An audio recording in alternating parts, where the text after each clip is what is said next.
inspiring to be with you here at this moment for Logitech. It's such a milestone with the 1 billion mice. 1 billion, yeah. Yes.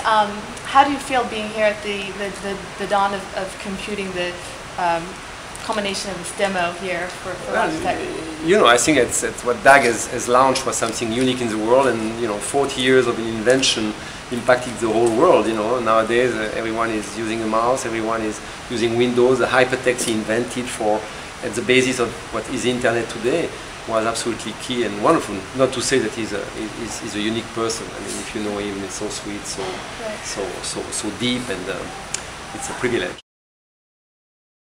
What do you think about the importance of space for giving things room in terms of design, in terms of creating?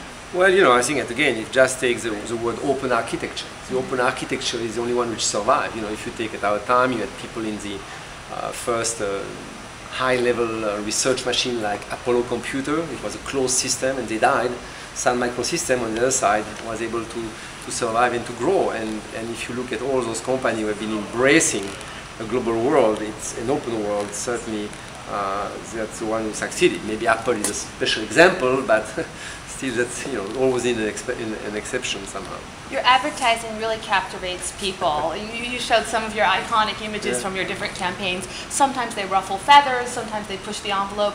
And one of the Zen principles is using spontaneity and also jostling people out of their patterns or the way that they think. Take people out of the box. If you don't have much money, you have to capture them through an angle which is unique, which makes them think.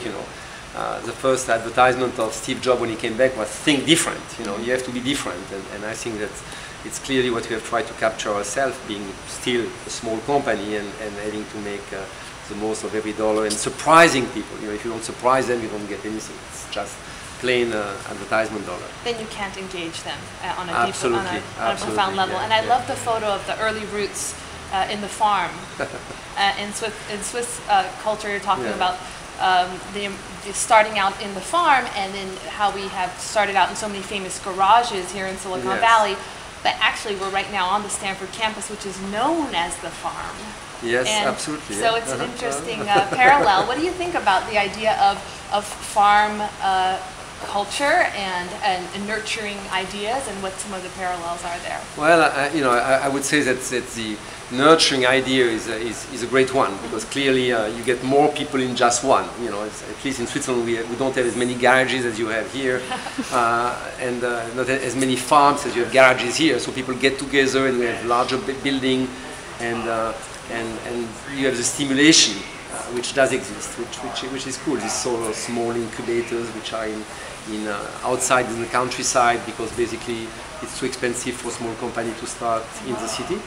And collaboration and emulation has been what has actually been also the success of Silicon Valley, because you have a density, you have a critical mass here, which does exist, which in Europe or in Switzerland in particular you don't have. It's not as known. You only have few entrepreneurs. And at first it seems unusual to think of technology in the farm environment being born, but actually it makes a lot of sense, because you have, again, harmony with nature and kind of being in tune with certain patterns that you're able to observe around you in the natural world that then you may pull forth in your... You're certainly right. As a matter of fact, Silicon Valley